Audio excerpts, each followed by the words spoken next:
Hola chicos, buen día. Bueno, vamos a ver el repaso de la semana, los temas que se vieron. Uno de los temas de la unidad 2 es el sindicato. ¿Qué son el sindicato? Pues son asociaciones de trabajadores que buscan defender los derechos y conciliar diferentes conflictos o intereses con los empleadores, ¿sí? O con los patrones en este caso. Bueno, hay federaciones y confederaciones. ¿Qué son las federaciones? Es la unión de 3 o más sindicatos y forman una federación de sindicatos.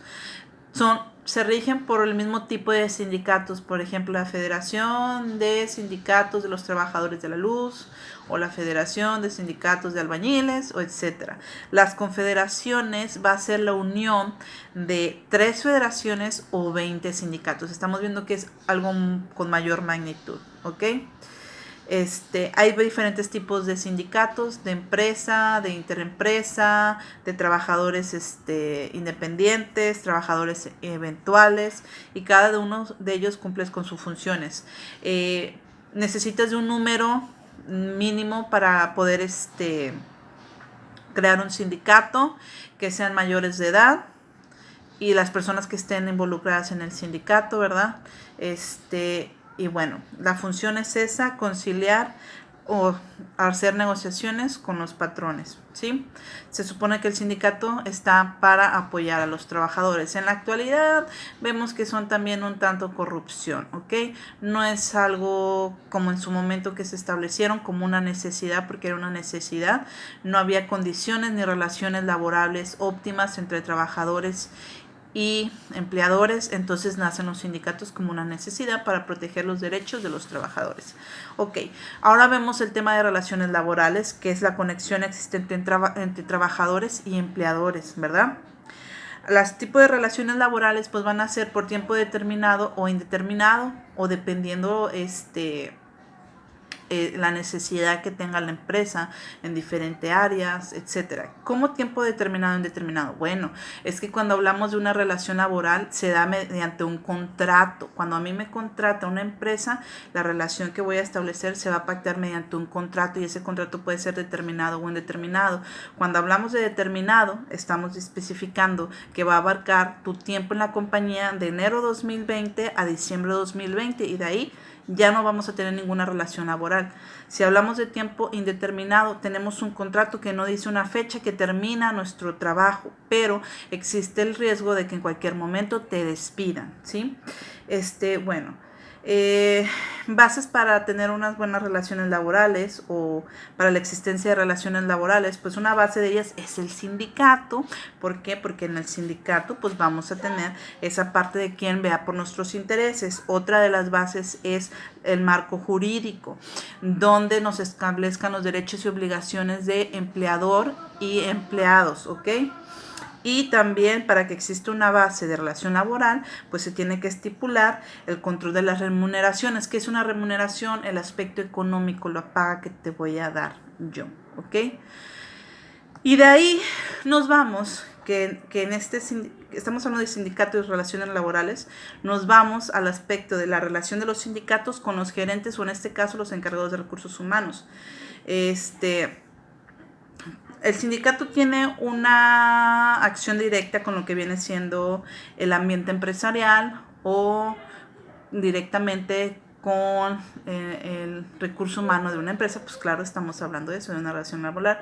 Entonces, hay momentos en que la gerencia y el sindicato tienen una participación conjunta, y sí, es cuando están viendo por los intereses, pero además de ver por los intereses para tener más derechos y que se nos hagan válidos nuestros derechos, también hay una parte de unión de sindicatos con la gerencia o con los encargados de recursos humanos, que es con el manejo de conflictos, de quejas. Todo es un procedimiento. Cuando una empresa tiene un sindicato y hay conflictos de por medio, hay un protocolo que se debe de llevar a cabo para actuar ante esas situaciones. Hay momentos en que se les quita, o se siente que se quita poder al encargado de recursos humanos o la gerencia, porque tiene más poder el sindicato a veces que la propia administración de recursos humanos, y sí es un poco, a lo mejor se llega a ver un conflicto, ¿sí? independientemente de negociar, les digo, de tener esas negociaciones colectivas para la mejora de salarios, condiciones laborales y horarios, etcétera, participan en ese aspecto de los conflictos laborales, ¿sí? Y si yo como encargado de recursos humanos quiero resolver de manera rápida e inmediata algún problema, posiblemente si mi empresa tiene un sindicato, a lo mejor entorpezca el protocolo de rápida actuación de que yo manejara el conflicto, porque interviene el sindicato y el sindicato pues va a buscar la manera de conciliar ese conflicto. Y a veces la gente, cuando pertenece a un sindicato, piensan que nada más tienen derechos y se obligan de la parte de las obligaciones y piensan que son inquebrantables, que nadie nos va a suplir y que no los pueden correr, y están en un error muy grande. Así como tú tienes derechos, también tenemos obligaciones, y es una parte que no se debe de olvidar, pero bueno, a mucha gente se le olvida.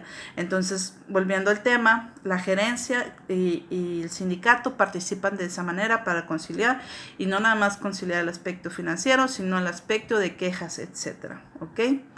Bueno, el otro tema, el último, era el procedimiento formal de las quejas. Bueno, aquí es bien importante, aquí nos vamos a enfocar en la relación entre el empleado y el empleador y la manera en que el empleador va a resolver las quejas que tienen los trabajadores o las problemáticas que tengan los trabajadores, ¿verdad?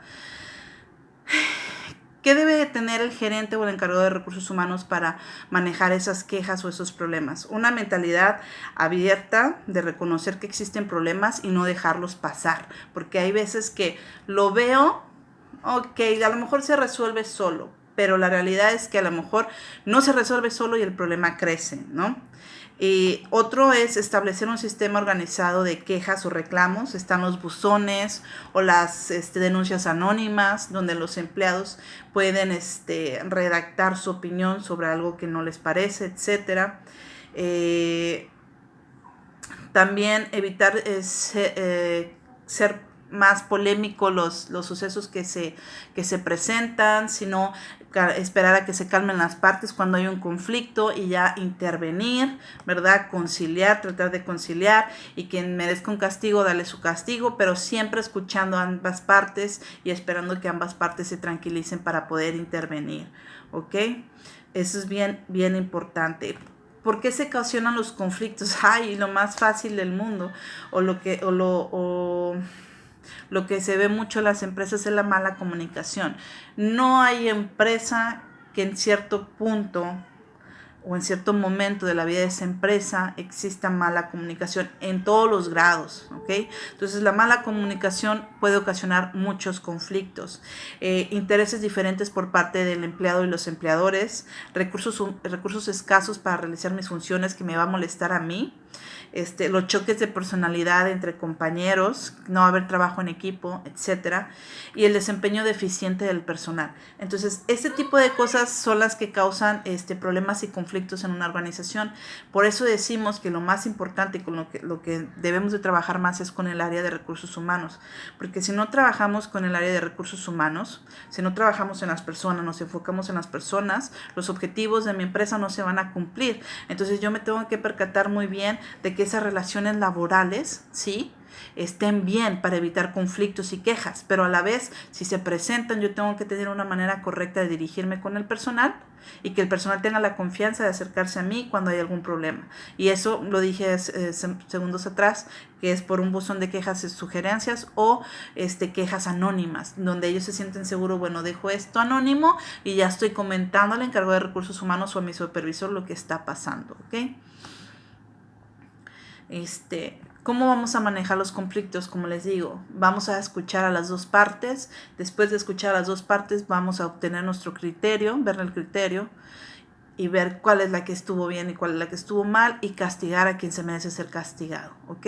Hay maneras también de castigar y de resolver los conflictos. Obviamente no lo vas a hacer de manera grupal donde estén todos viéndote, sino vas a traer a tu oficina a las dos personas, las escuchas, ¿verdad? Pones a punto tu criterio y estableces cuál es el que está en el error, ¿sí? Y vas a castigar a uno de ellos, ¿ok? Para que no se vuelva a repetir o no haya una retroalimentación de ese conflicto, ¿ok, chicos?